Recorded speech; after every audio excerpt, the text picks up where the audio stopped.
విజయ్ దేవరకొండ గారు. ఈయన స్వయం కృషితో ఎదిగిన రీసెంట్ కాలంలో ఒక మంచి హీరో అన్నమాట. చాలా మంచి పర్ఫార్మర్, మంచి డైలాగ్ డెలివరీ. ఆయనకంటూ ఒక separate style, separate fan base ఉంది. ఆయనకంటూ ఒక బలమైన క్రేజ్ కూడా ఉంది. పాన్ ఇండియా లెవెల్ లో హిట్ కొట్టాలని చెప్పి ఆయన చాలా సార్లు ట్రై చేశారు కానీ కుదరలేదు. అయితే ఆయన ఇప్పుడు చేస్తున్న కింగ్డమ్, అలాగే ఇంకా సినిమాలు కూడా ప్రొడక్షన్ లో ఉన్నాయి. కింగ్డమ్ అయితే చాలా పెద్ద హిట్ అయితే అందరూ అనుకుంటా ఉన్నారు. ఆ సినిమా ట్రైలర్ కూడా చాలా బాగుంది. చాలా రోజుల తర్వాత మళ్ళీ విజయ్ దేవరకొండ గారు బ్యాక్ అయ్యి ఒక పెద్ద హిట్ కొడతారని చెప్పి అందరు అనుకుంటా ఉన్నారు అనమాట. అయితే ఆయన మామూలుగా ఇండస్ట్రీలో చాలా మంది ఫ్రెండ్స్ ఉంటారు కదా.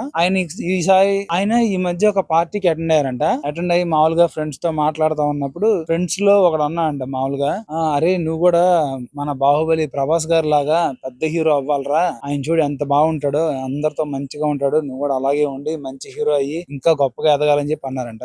దానికి విజయ్ దేవరకొండ గారు, అసలు ఏం మాట్లాడుతున్నారు నువ్వు, అసలు నా రేంజ్ ప్రభాస్ గారి కన్నా ఎక్కువ, ప్రభాస్ గారు ఏముంది ఏదో రాజమౌళి గారి సపోర్ట్ తో హిట్ కొట్టారు కానీ ఆయనకి అంత సినిమా లేదు, అదే నన్ను చూడు, నేను ఎవరి సపోర్ట్ తో లేకుండా నేను పెద్ద పెద్ద హిట్లు కొట్టాను, ఖచ్చితంగా నేను ప్రభాస్ గారి కన్నా పెద్ద హీరోని, అసలు ఇంకోసారి ఇలా మాట్లాడొద్దు, ప్రభాస్ గారి బాహుబలి ఏదో లుక్ లో హిట్ అయింది, తర్వాత ఏమైనా హిట్లు ఉన్నాయా, ఆయనకే అంత పెద్ద క్రేజ్ ఏం లేదు, మీరు ఏదో ఊహించుకుంటారు కదా, పేపర్ల వాళ్ళు, యూట్యూబ్ ఛానల్స్ వాళ్ళు ఇళ్ళు చెప్తారు కదా, అక్కడ ప్రభాస్ గారికి అంత సినిమా లేదు, నాకన్నా చాలా చిన్న హీరో ఆయన విజయ్ దేవరకొండ అంటే, వెళ్ళి బయటకు వెళ్ళి చూడు, అసలు మన పేరు చెప్తే ఎంత మంది ఇది ఉంటుందో, అసలు ఎక్కడా కూడా మన క్రేజ్ కిను ప్రభాస్ గారి క్రేజ్ కి సంబంధమే లేదు, ఆయన ఏదో నార్మల్ హీరో అంతే, ఆయన నాలాగా పర్ఫార్మెన్స్ కూడా చేయలేడు, నాలాగా డైరెక్ట్ ఉండదు, ఆయన ఏదో డైరెక్టర్ ఏదో చెప్తారు, ఆయన ఏదో చేస్తారు కదా, అంత ఫోకస్ ఏముండదు ఆయన సినిమాకి, ఏదో నార్మల్ గా హీరో అయ్యారు అనుకోకుండా వచ్చినాయి, అనుకోకుండా బాహుబలి సినిమా పడింది అంతే తప్పే అని చాలా అవమానకరంగా మాట్లాడాడు. అప్పుడు అక్కడున్న ఫ్రెండ్స్, రే నువ్వు మూసుకోరా, ఏంటిది అసలు మాట్లాడేది, అంత గొప్ప ఆయన, అంత ఒబీడియంట్ ఆయన, అంత మంచిగా ఉంటారు,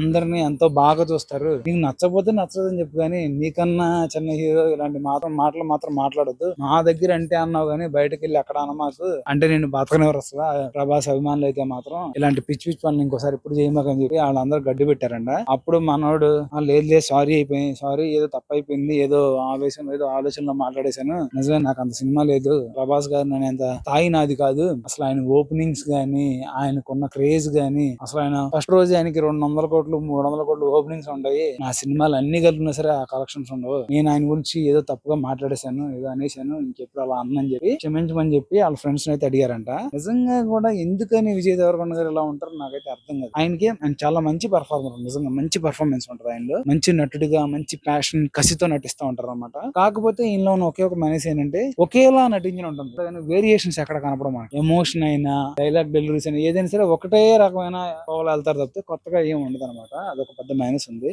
మార్చుకోడు ఆయన ఎప్పుడు కూడా నేను ఇంతే అన్నట్టుగా ఉంటాడు. కాకపోతే ఏంటంటే పెద్దలను అయితే మనం గౌరవించాలి, వాళ్ళని ఎప్పుడు కూడా వాళ్ళ స్థాయి వాళ్ళకి ఇచ్చి మన దారి మనం చూసుకోవాలి, అంతేగాని ఎవరిని ఎప్పుడు కూడా కించపరచకూడదు అనమాట. నిజంగా ప్రభాస్ గారి స్థాయికి సరిపోతారు, అంత సీన్ లేదు, ఎందుకు మరి మాటలన్నీ కూడా చూద్దాం. మరి ఆ విషయం అయితే బయటకు వస్తా ఉంది ఇప్పుడిప్పుడే, తర్వాత మరి ఎంతమంది మనం ఏమంటారు తెలియదు. విజయ్ దేవరకొండ గారు అయితే కొంచెం జాగ్రత్తగా ఉండడం మంచిది.